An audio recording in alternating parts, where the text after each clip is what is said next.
안녕하세요. 예, 오늘도 영상을 올립니다. 예, 오늘은 7월 20일 수요일 오후 10시 54분입니다. 오늘도 또 집에 오자마자 또 준비를 하고 영상 올릴 준비를 합니다.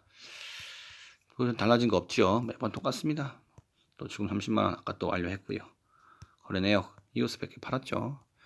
비트코인은 크게 움직임이 없는 뭐 1110만 원 선입니다. 다른 코인도 비슷하고요. 대신 알트코인 몇 개, 뭐 좀 앵커, 뭐 STP 이런 것들 몇 개 오른 게 있고요. 떨어진 것도 있고 뭐 특별한 건 없는 그런 하루였다라는 느낌입니다.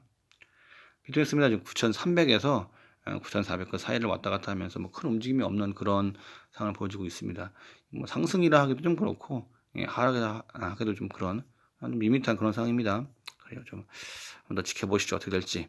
저는 뭐 당연히 존버를 하니까 상승을 기대를 하고 있습니다. 그래요. 이 정도겠네요. 예, 오늘 뭐 다른 얘기는 다 제쳐두고 오늘 가장 중요했던 건 결과적으로 이제 세금이 확정되어서 그 많이 나왔습니다. 예, 결과적으로 내년 10월부터 이제 소득 20% 세금 낸다는 내용입니다. 내용 쭉 보시면 뭐 이해가 안 가는 내용들은 없습니다. 결과적으로 어저께 나왔던 내용이 조금 바뀌어가지고 나온 것 같긴 한데 요약했으니까 읽어보시면 되고요. 뭐 전 매체에서 지금 다 다루고 있으니까 뭐 굳이 뭐 이거 아니어도 내용을 대부분 다 아실 거라 생각합니다. 다 읽진 않아요. 이거 내용 쭉 있으니까 보시면 되고, 그리고 요게 어저께 나온 내용에서 좀 바뀌었나 봐요. 그래가지고 뭐 주식, 부동산 뭐 이런 식으로 쭉 내용들이 굉장히 많습니다. 근데 우리는 코인을 하니까 한국은 뭐 이렇고 다른 나라들은 어떻고 이런 뭐 쭉 이런데 약간 참조해가지고 적당선에서 했다 뭐 이런 식의 얘기를 하고 있습니다. 그리고 좀 바뀌었나 봅니다. 어저께 대통령께서 또 한마디 하셨나 봐요. 그래가지고 좀 바뀌기도 하고 이런 식으로 진행됐나 봅니다. 읽어보시면 어려운 거 없습니다. 그래요. 그리고 가장 중요한 게 이제 우리가 또 적용을 할 때 그러면 이런 경우는 어떻게 합니까? 라는 건데 Q&A죠. 이런 경우는 어떻게 하면 답변이 쭉 있습니다. 이럴 땐 이렇게 하시고 이런 경우는 저렇게 하시고 쭉 보면 내용이 나와 있습니다.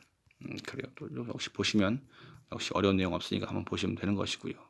결과적으로 팔아야지 세금을 내는 것이지 안 팔면 돈을 세금을 안 내도 됩니다. 비트코인을 갖고 있으면 안 내도 돼요.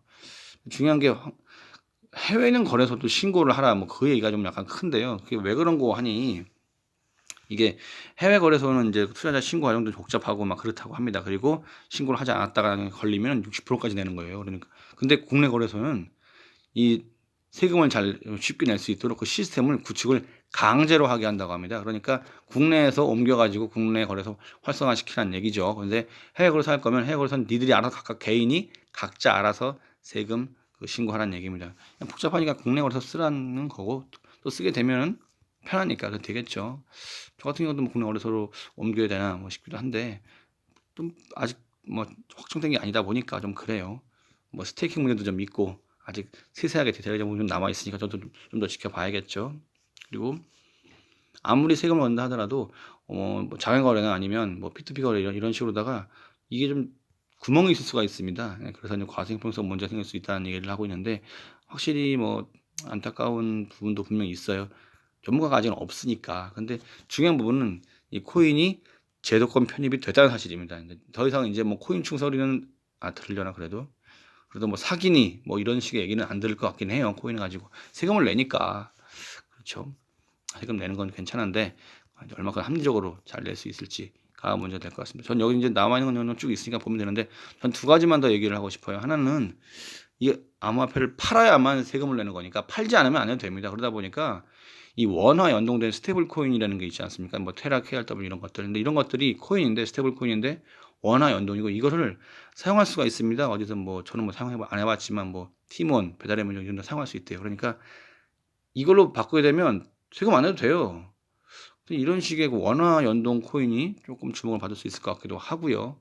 그리고 두 번째 경우도 뭐 여기는 없지만 탈세, 그러니까 즉 합법과 불법과 편법 이 정점에 있는 건데 교점에 있는 건데 부동산 예를 들면 이런 게 있지 않습니까? 부동산 회사가 경매 같은 걸 이제 하는 회사들이 가끔 이런 경우가 있는데 바지 사장, 노숙자나 그런 사람들 명의를 빌려가지고 회사를 세워요. 그런 다음에 그 사람 이름으로 부동산 매도를 합니다. 그럼 이제 팔 때 이익이 나면 세금을 내야 되는데 세금을 안 내요. 결과적으로 그 A라는 그 노숙자 이름으로 계속 하다 보니까 노숙자는 그걸 낼 그 능력이 안 되고 그러다 보니까 결과적으로 나중에 파산하고 노숙자는 낼 그 능력이 안 되고 결과적으로 세금이 떼이는 거죠. 그런 식으로 돈을 벌게 되는 그런 경우가 좀 종종 있습니다. 근데 코인도 아마 그럴 수 있을 거라 생각을 해요. 예를 들어서 제가 2021년 10월 1일부터 2022년 4월까지 제가 한 10비트 가량 벌었다고 쳐요. 그리고 그때 뭐 1비트를 뭐 한 1,000만 원이라고 하죠. 사람이 편하게. 근데 5월 달에는 1년에 한 번 세금 하라고 하니까, 내라고 하니까, 신고하라고 하니까, 그때 제가 만약에 신고를 하게 되면 10비트 1억 원에 2천만 원을 내야겠죠. 그러니까 아깝단 말이에요. 그런데 어떤 사람이 찾아옵니다. 찾아와가지고 5%만 내시면 그거 현금 바꿔드립니다라고 얘기를 합니다. 그럼 제가 그 사람한테 그 A라는 사람의 이름으로 된 회사예요. 제가 그 사람에게 10비트를 보내면 그 사람은 현금으로 9,500만 원을 뽑아서 저한테 9,500만 원을 주고 그 사람 500만 원을 갖게 되는 거죠. 5% 가져갑니다.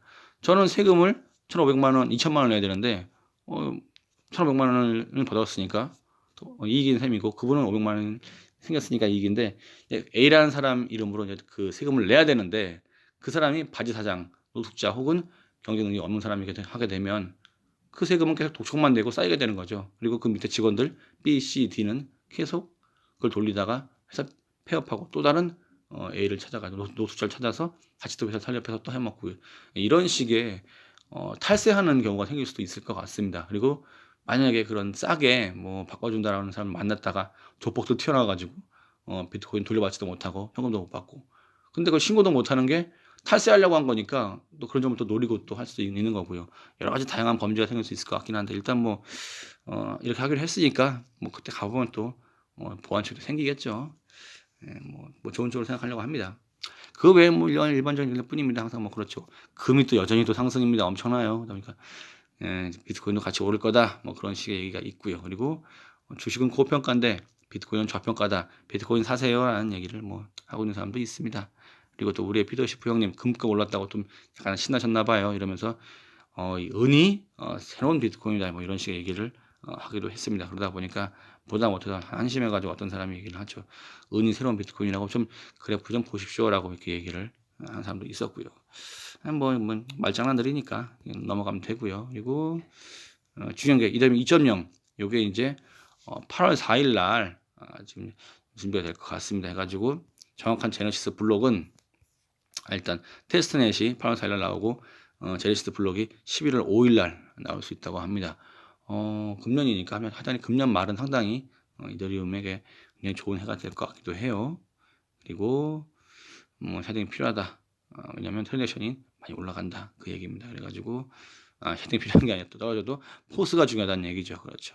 그리고 이런 식의 좀 이런 이더리움 얘기가 계속 나와 있으니까 저 역시 이더리움을 보관하고 있고 스테이킹을 할 예정입니다. 마지막으로 아르고 뭐 삼성 블록체인 얘기, 이건 전부터 있던 거니까 나왔길래 얘기합니다. 뭐 삼성만 들어가게 되면 다 오르나 봐요. 그런 거 봅니다. 이상입니다. 뭐 다른 건 다 자체적으로도 세금 문제가 가장 중요한데 조금 더 구멍이 좀 많이 보이긴 하지만 또 보완이 되겠죠. 그리고 아직도 초안이어가지고 여전히 보완될 여지가 많다고 합니다. 그러니까 계속 움직임을 봐야겠습니다. 뭐 세금 걱정보다도 돈을 많이 버는 게 더 중요하겠죠. 그렇습니다. 오늘 하루도 수고하셨고요. 내일 또 화이팅 하시고 또 많이 버시기 바랍니다. 예, 감사합니다.